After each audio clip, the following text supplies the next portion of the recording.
नमस्कार, गणेश ब्लॉग्स मध्ये आपलं स्वागत आहे। आज आपण पाहणार आहोत गोबर गॅस म्हणजे बायोगॅस याबद्दल आपण आलेलो आहे। भोर तालुक्यामध्ये किरण सर आपल्या सोबत आहेत। ते आपल्या गोबर गॅसची पूर्ण प्रोसेस आणि त्यांचा जो प्रोजेक्ट आहे गेली 6-7 वर्ष ते वापरत आहेत त्याच्याबद्दल ते पूर्ण माहिती आपल्याला ते देतील। हे कशा पद्धतीने त्यांनी एवढा स्पेस त्यांचा आहे तो पूर्ण गोबर गॅस इथे खाली माझ्या पायाखाली दिसत आहे ती टाकी आहे त्यांची। याच्याबद्दल सविस्तर माहिती आपण त्यांच्याकडून पाहू। कोणत्या योजनेबद्दल त्यांनी गॅस घेतला हे आपण प्रथम घेऊ। नमस्कार, मी किरण पांगारकर, भोर तालुका। सर, आपण कोणत्या योजनेमधून हा गॅस केलेले प्रकार? योजनेचं नाव दीनबंधू योजना आहे। त्यामधून मी हा प्रकल्प गेले 6 वर्षाला करतोय आणि 6 वर्षामध्ये मला कोणताही त्रास आणि कोणताही मेंटेनन्सचा खर्च वगैरे आलेला नाही। फक्त गॅसला काय प्रेशर वगैरे कमी झालं तर काय प्रॉब्लेम? शेगडीचा मेंटेनन्स करायला लागतो, बाकी काही 6 वर्षामध्ये कोणताही प्रॉब्लेम आलेला नाही आणि त्याच्यामधून मला भरपूर असे फायदे झालेले आहेत।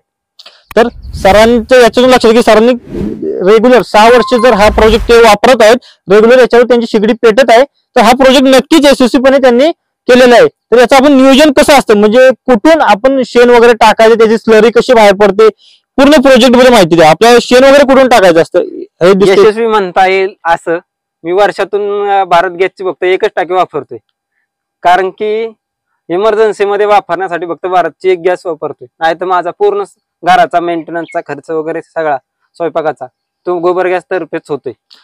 तर आम्हाला सविस्तर माहिती आहे कशी प्रोसेस कशी याची, म्हणजे शेण वगैरे कुठून टाकायचं काय?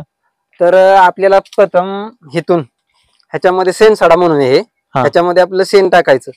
ह्याच्यामध्ये टाकलं तरी चालतंय। आपण भांड केलंय की आपल्या हात वगैरे खराब होऊ नये म्हणून भांड केले, ह्याच्यामध्ये शेण टाकायचं, पाणी टाकून असं पूर्ण हे करवायचं। गोमूत्र वगैरे सुद्धा याच्यामध्ये सोडायचं का? गोमूत्र नंतर आपण सोडलं न सोडलं तरी चालतं, असं काय की रेग्युलर गोमूत्र पाहिजे। पण गोमूत्र सोडलेल्याचा फायदा काय, तुमच्या गॅसची कॅपॅसिटी तुमची शीट वाढून जास्त प्रकारे प्रेशर निर्माण करते। जास्त गॅस निर्माण करण्यासाठी त्याचा आपला फायदा होऊ शकतो। फायदा होतो म्हणजे याच्यामध्ये बघू शकता कशा पद्धतीने ही त्यांनी मशीन केले। हे फक्त म्हणजे शेण वगैरे टाकायचं आणि हे दांड्याने ते हलवून मिक्सचर करून ते इथून खाली पडणार। पलीकडे बघू शकता हे कशा पद्धतीने हे केलेलं आहे।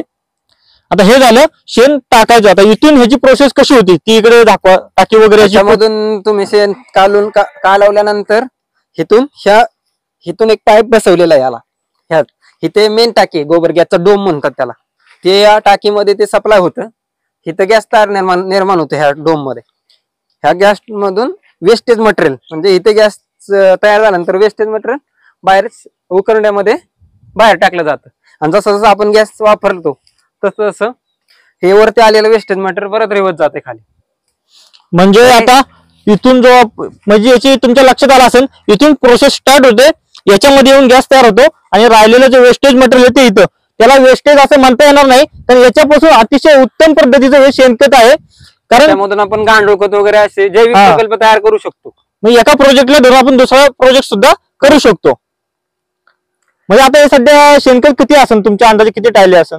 2 टायल्या वगैरे शेणखत भरू शकतो, कारण की ते शेतीसाठी योग्य असे ऑर्गॅनिक पद्धती एक नंबरच आहे। ऑर्गॅनिक साठी एक नंबर आहे ते। तर आता सर्वात महत्वाचा मुद्दा राहिला, आता तुम्ही शेतकरी ज्यांना गोबर गॅस करायचा आहे त्यांना ही माहिती भेटली, पण त्यांच्या शेतकऱ्यांना प्रश्न पडलेला असतो की सर समजा त्यांना स्वतःला ही योजना राबवायची असेल तर त्याची समधी प्रोसेस आपण व्यवस्थित त्यांना विचारून योजनेतून केला, त्यांना 6 वर्षापूर्वी ही योजना त्यांनी राबवली, त्यावेळेस त्यांना किती खर्च आला आणि सध्याच्या परिस्थितीमध्ये त्यांना किती खर्च येऊ शकतो हे आता आपण त्यांच्याकडून ऐकून घेऊ। माझे शेतकरी मित्रांना एक विनंती आहे, मी 6 वर्षापूर्वी केला, पण ह्याचा फायदा एवढं सांगतो की शेतकरी माणसाने तर करावंच।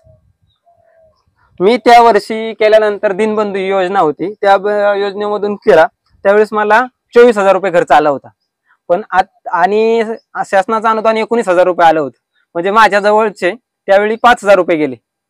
पण आता शासनाने त्याच्यावरती जास्त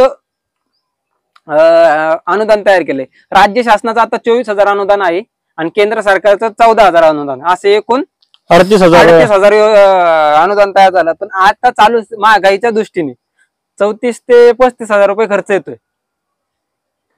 म्हणजे आता तुम्हाला जी आपल्या सोबत आहेत किरण पांगरे यांनी जी माहिती दिली, तर या माहितीबद्दल तुम्हाला काही प्रश्न असेल तर तुम्ही नक्कीच कमेंट करून सांगा आणि सरांच्या आपण धन्यवाद मानू, कारण या प्रोजेक्टची त्यांनी सविस्तर माहिती आता तुम्हाला मी याच्यामध्ये व्हिडिओ सुद्धा टाकतो गॅस कशा पद्धतीने पेटतो. ही व्हिडिओ आपण पुढे करू, कारण गॅस त्यांचे जे कनेक्ट केलेलं आहे ते आतमध्ये त्यांच्या घरामध्ये आहे. त्यामुळे व्हिडिओ तुम्हाला आपल्याला दिसेल की कशा पद्धतीने कोणत्या प्रेशर मध्ये कशा पद्धतीने तो गॅस पेटतो.